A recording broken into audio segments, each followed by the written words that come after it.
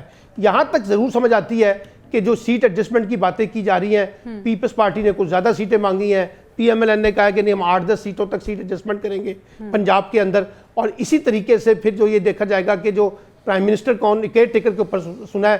اور مجھے پتہ چلا ہے کہ پیپلز پارٹی والے جو ہیں ایک بڑے صنعت کار کو اس وقت نگران وزیر اعظم بنانا چاہتے ہیں, اس کے اوپر گفتگو بھی ہو رہی ہے. اور ساتھ ساتھ جو پی ایم ایل این والے ہیں وہ کسی معاشی ایکسپرٹس کے اوپر بیس کر کے نگران سیٹ اپ کی طرف جانے کی باتیں کر رہے ہیں. تو ابھی بہت سی چیزیں طے ہونی ہیں. کچھ باتیں دبئی میں شاید طے ہو جائیں, پھر کچھ اسلام آباد اور پنڈی میں طے ہوں گی جو ہماری سیاسی روایت ہے. تو ابھی تو کچھ چیزیں نکل رہی ہیں, ابھی تو چیزیں بن رہی ہیں. پھر ابھی یہ بھی سمجھ نہیں آ رہا, جیسے اپنا امتیاز عالم صاحب نے کہا جی الیکشن ہے, ابھی بھی آج بھی الیکشن کے بارے میں ڈاؤٹ تو پاکستانی سیاست میں موجود ہے کہ کیا الیکشن ہونا بھی ہے یا نہیں ہونا ہے. اور یہ بھی کہا جا رہا ہے کہ جی وہ اب پیپلز پارٹی چاہتی ہے اکتوبر نومبر میں الیکشن, لیکن پی ایم ایل این اور جے یو آئی جو ہے وہ مارچ میں الیکشن چاہتے ہیں. اس لیے کوئی ابھی ایک انسرٹنٹی کے اندر ہم کھیل رہے ہیں. اس انسرٹنٹی کے اندر کس طرح سے چیزیں نکلتی ہیں.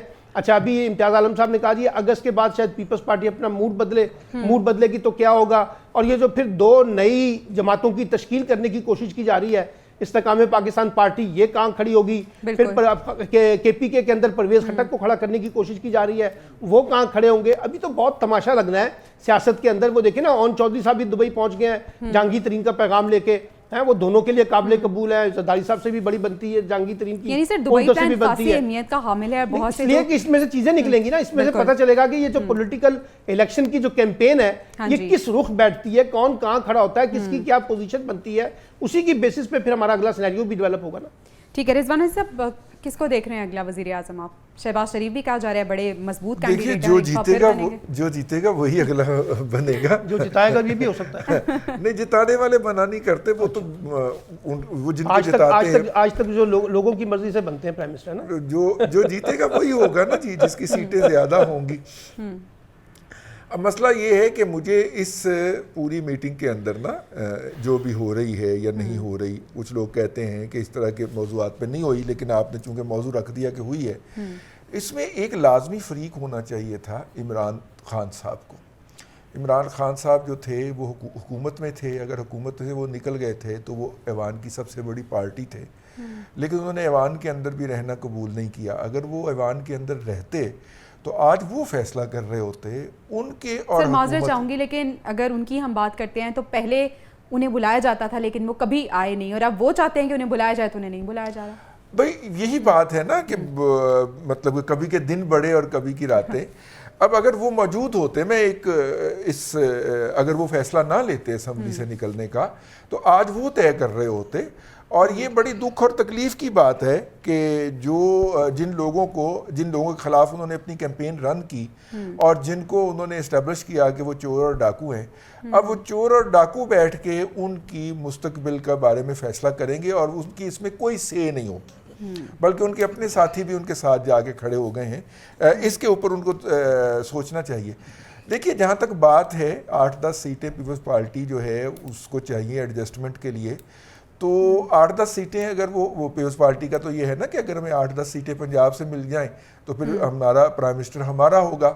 تو پی ایم ایل این یہ ٹھنڈے پیٹوں تو نہیں نا دے گی Peoples Party. P M L N بھی پھر کوئی 7-8 سیٹیں کہے گی سندھ سے آپ ہمیں دے دیں, تو یہ سیاسی پارٹیوں کے درمیان ہوتا ہے. میرا مطلب ہے کہ جس کینڈیڈیٹ نے پچھلی دفعہ قمر الزمان قاہرہ صاحب کو ہرایا ہو اور قمر الزمان قاہرہ صاحب تیسرے نمبر پہ رہے اس کانسٹیچوئنسی کے اندر, آج اگر پارٹی اس کو کہے گی کہ بھائی ہم تمہیں ٹکٹ نہیں دے رہے, تو کیا آپ یہ اعتبار کرتے ہیں کہ وہ انڈیپینڈنٹ کھڑا نہیں ہوگا؟ بھائی جس نے 2 لیول پہ مارا ہو نا, مطلب کہ پہلے نمبر کے اوپر وہ جیتا ہو, دوسرے نمبر پہ پی ٹی آئی کا کینڈیڈیٹ ہو, تیسرے نمبر پہ قمر الزمان قاہرہ ہو, آج آپ قائل کر رہے ہو ان کو, اس کینڈیڈیٹ کو, کہ بھائی تو نا ذرا سائیڈ پہ ہو جا, ہم نے قمر الزمان قاہرہ صاحب کے لیے یہ سیٹ خالی چھوڑنی ہے. تو بہت سارے مسائل ہوتے ہیں پارٹیوں کے اندر, بہت سارے, اس طرح کی بہت سی مثالیں بھی ملتی ہیں. نصیر واگا صاحب, آئندہ کی سیاسی حکمت عملی آپ کیا دیکھ رہے ہیں دبئی پلان کے بعد؟ ابھی تو پاکستان پیپلز پارٹی اور مسلم لیگ نون کے درمیان وزارت عظمیٰ پر جو جنگ ہو رہی ہے اور جو ہونی ہے وہ دنیا دیکھے گی. پاکستان کے اندر جو مسلم لیگ نون کے لوگ ہیں وہ نواز شریف کی آمد کا بڑی شدت سے انتظار کر رہے ہیں. وہ کہتے ہیں نا, مائی آوے گا تے پھلاں نال دھرتی سجاواں گی, چلنا گی میں پکھیاں چلنے والا موسم تو ہم نے ویسے ہی بنا دیا ہے نا, بجلی ہے ہی نہیں, پکھیاں ہی لوگ چل رہے ہیں. لہٰذا نواز شریف صاحب جی نواز شریف صاحب کے آنے کی تیاریاں مکمل ہو چکی ہیں, اور مسلم لیگ نون کا یہ خیال ہے کہ اگلا وزیر اعظم ہر حال میں میاں نواز شریف ہوگا, اور ان کی پارٹی کے اندر بھی یہ باتیں ہو رہی ہیں, اور جناب موجودہ وزیر اعظم شہباز شریف صاحب بھی یہ بات کر چکے ہیں. جب یہ بات وہ کرتے ہیں نا تو پیپلز پارٹی کو یہ بات بہت بری لگتی ہے کہ یہ کیوں کہتے ہیں, کیونکہ ان کے ذہن میں تو وہ تو اپنا مائنڈ میک اپ کر چکے ہیں کہ بلاول بھٹو وزیر اعظم پاکستان ہوگا. لیکن کتنی حیرت کی بات ہے کہ اس ملک کی جو سب سے بڑی پولیٹیکل پارٹی ہے, جس کو رضی صاحب نے بھی کہا اور ساری دنیا مانتی ہے, بے شک وہ اب سابق پارٹی ہو چکی ہے, اس وقت وہ بے شک قومی اسمبلی سے باہر ہیں, لیکن اگر وہ لوگ اس پورے سینیریو میں شامل نہیں ہوں گے, اس پورے پولیٹیکل پروسیس میں, ان الیکشنز میں اگر پی ٹی آئی نہیں ہوگی تو کیا ہوگا؟ میں آج آپ کو ایک بات بڑی کلیئر بتا رہا ہوں کہ عمران خان صاحب کو ان قریب ان کے اوپر ایک فوجی مقدمہ چلے گا, اور ہر حال میں چلے گا, کیونکہ ان کے تمام کرائمز جو ہیں فوجی عدالت میں جی فوجی عدالت میں ان پہ مقدمہ چلے گا, اور ان کے سارے جرائم جو ہیں وہ ایجنسیوں نے ثابت کر لیے ہیں ان کے مطابق, اور ان کو ریلیٹ کر دیا ہے اس پورے 9 مئی کے ساتھ, جس کے بعد میرا خیال ہے کہ ان کو کچھ 10 سال کی سزا ہوگی. اور پی ٹی آئی اگر عمران خان اندر چلے گئے, کی پریس کانفرنس میں بھی میرے خیال میں لاؤڈ اینڈ کلیئر میسج کچھ دیا ہے جی, اور اس کے بعد پھر پی ٹی آئی بھی آپ سمجھ لیں کہ ساتھ ہی ختم ہو گئی. جب تک یہ میدان خالی نہیں ہونا نا, آپ الیکشنز کو بھول جائیں. یہ بات میں بڑی کلیئر آپ کو بتانے لگا ہوں کہ یہ صورتحال پیدا ہوگی. عمران خان اس رنگ میں سے, باکسنگ رنگ میں سے باہر ہوں گے تو باکسنگ ہوگی, ادروائز یہ باکسنگ نہیں ہوگی. باقی باکسنگ کرنے والے آپس میں حساب کتاب کر رہے ہیں. یعنی ملک کی سیاسی صورتحال کیا ہے وہ تو ابھی کچھ وہ کر رہے ہیں, وہ آپس میں سیٹیں بانٹ رہے ہیں. یہ بندر بانٹ, اس کو کہتے ہیں بندر بانٹ, وہ ہو رہی ہے نشستوں پر, پھر وزارت عظمیٰ پر, پھر وزارت اعلیٰ پر. پنجاب کی وزارت اعلیٰ پر بہت اہم باتیں ہو رہی ہیں. اور یہ سر اس کے بعد دیکھنا یہ بھی ہوگا کہ مختلف جماعتوں کا جو گٹھ جوڑ ہے, ان کی یونٹی کب تک ہوتی ہے. ناظرین ایک بریک, اس کے بعد واپس آئیں گے تو بات کریں گے سپریم کورٹ میں ملٹری کورٹس کے خلاف درخواستوں کی سماعت کو غیر معینہ مدت کے لیے ملتوی کر دیا گیا ہے. ہمارے ساتھ رہیے.